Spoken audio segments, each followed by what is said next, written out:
ঠিকানায় পৌঁছে দিতে ওই আল্লাহর সময় দরকার হবে না। কে যেন আজহার নাকি মাঝহার একজন আছে, আগে ওরা খাইছে এখন এরা খেতে চায় না, কি বলছেন না? নামকে বিকৃত করা থেকে বিরত থাকুন। বিএনপি নাকি চাঁদাবাজি করে, বিএনপি নাকি দখলবাজি করে, বিএনপি নাকি চেতেন কেন? আমি এই জন্য চেতব, চোরের মনে পুলিশ পুলিশ। ইসলামপন্থী আলেমগণ যখন চাঁদাবাজের বিরুদ্ধে কথা বলে, একদল খাইছে আর একদল রেডি হয়ে গেছে, তখন ওই কপাল পরা জামাওয়ালার মতো লোকেরা চটকানো দিতে চান। মনে রাখবেন, খলিফার কাজ ভেঙে ছুড়ে তছনছ করে নতুন একটা বাংলাদেশ বিনির্মাণ আমরা করবই। আলেমদের বিরুদ্ধে লেগে একদল হেলিকপ্টারে উঠেছে, আলেমদের বিরুদ্ধে লাগলে আর একদল হেলিকপ্টারে উঠতে পারবেন না। আল্লাহ তাআলা আলেমদেরও দেখেন, জালিমদেরও দেখেন। আল্লাহ তাআলা আলিমদের সাহায্য করেন আর জালিমদেরকে শায়েস্তা করেন। সুতরাং আলেমদের বিরুদ্ধে অবস্থান নিয়ে কেউ জালিমের কাতারে যাওয়ার চেষ্টা করবেন না, পরিণতি কারো ভালো হবে না। সে যদি শফিকুল ইসলাম মাসুদ হয়, শফিকুল ইসলাম মাসুদের পরিণতি তার চেয়ে ভয়াবহ হবে। কারণ আলিমেরা কথা বলে জনগণের কল্যাণের জন্য, ইসলামের জন্য। আলিমদের সম্মান করতে শিখুন, নামকে বিকৃত করা থেকে বিরত থাকুন। ফ্যাসিস্টদের এক টাকলা মুরাদ মনে করিয়ে দিচ্ছি, শুধু এই মাওলানা ডক্টর আজহারি হাফিজাহুল্লাহ বলেছেন, ওই যে কি একটা বলে, ঠিক না বা ঠিক, এই কথা বলার দুই একদিনের মাথায় ওর মন্ত্রিত্ব চলে গিয়ে অপমান লাঞ্ছনার কাজ করে আল্লাহকে দাঁড় করিয়েছিলেন। আজ যারা আজহারিকে আজহারি কিংবা ফাজারি বলেন, আপনাদেরকেও লাঞ্ছনা এবং অপমানের শেষ ঠিকানায় পৌঁছে দিতে ওই আল্লাহর সময় দরকার হবে না। কি বলেন? আমরা জানি না আপনারা এগুলো বুঝে না নাকি না বুঝে, নাকি শয়তানের পাল্লায় পড়ে বলেন। মাওলানা ডক্টর আজহারি এই বাংলাদেশে কোন দলের সম্পদ নয়, শুধু মুসলিম উম্মার সম্পদ নয়, উনি গোটা পৃথিবীর মানব জাতির সম্পদ।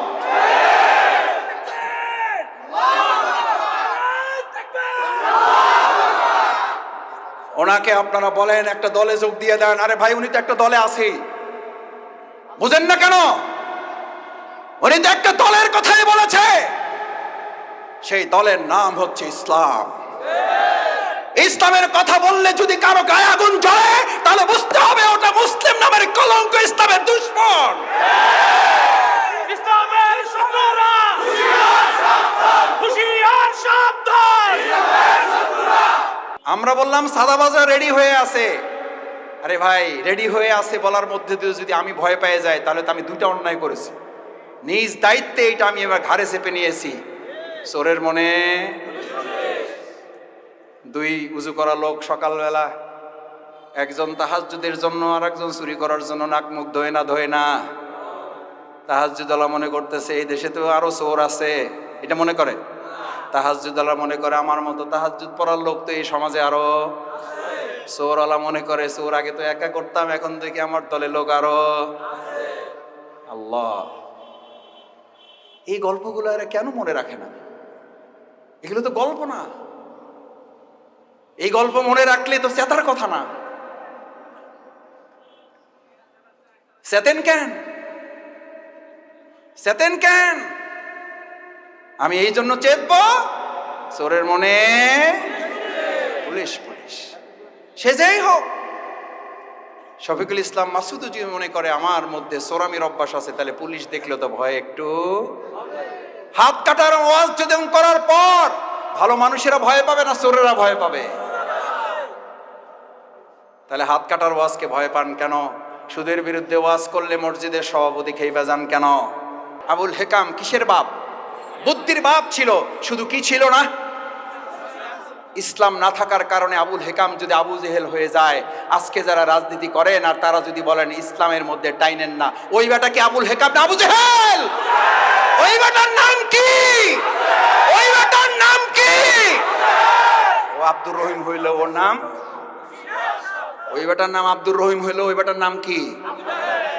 ওই বেটার নাম দুদু মিয়া হইলো, ওই বেটার নাম কি? কথায় রাগ করেন না, বুঝে শুনে কথা বললেন। আবু জেহেলের লাইন ধরেন না কেউ, আমাদেরকে ভয় দেখাবেন না, কারণ আমরা ভয় করি কাকে? কাকে? আল্লাহকে যারা ভয় করে, গোটা দুনিয়ার অপশক্তিরা ভয় করে তাকে। এই জন্য আমরা বিগত 15 বছরে 3 জন নামলে প্রশাসনের প্যান্ট খুলে পড়ে যেত। জিজ্ঞেস করতো কারা নামছে, কয় হুজুররা, কয় কোনো অসুবিধা নাই, কয় ব্যানার দেখেন, ব্যানারে কি লেখা আছে, কয় ব্যানারে লেখা আছে জামাত ইসলামী, কয় এবার সাবধান থাকো। বলছে না বলে নাই? আলহামদুলিল্লাহ 3 জনে এই যাত্রাবাড়ি রাস্তা কাঁপানো হয়েছে না হয় নাই?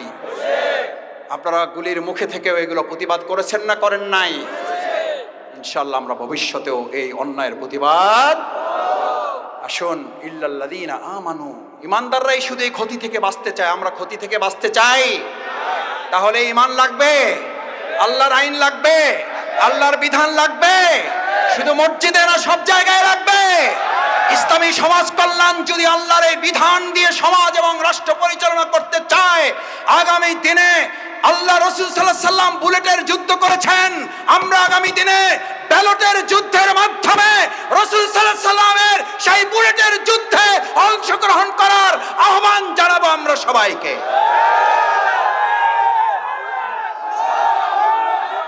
রাজি সবাই?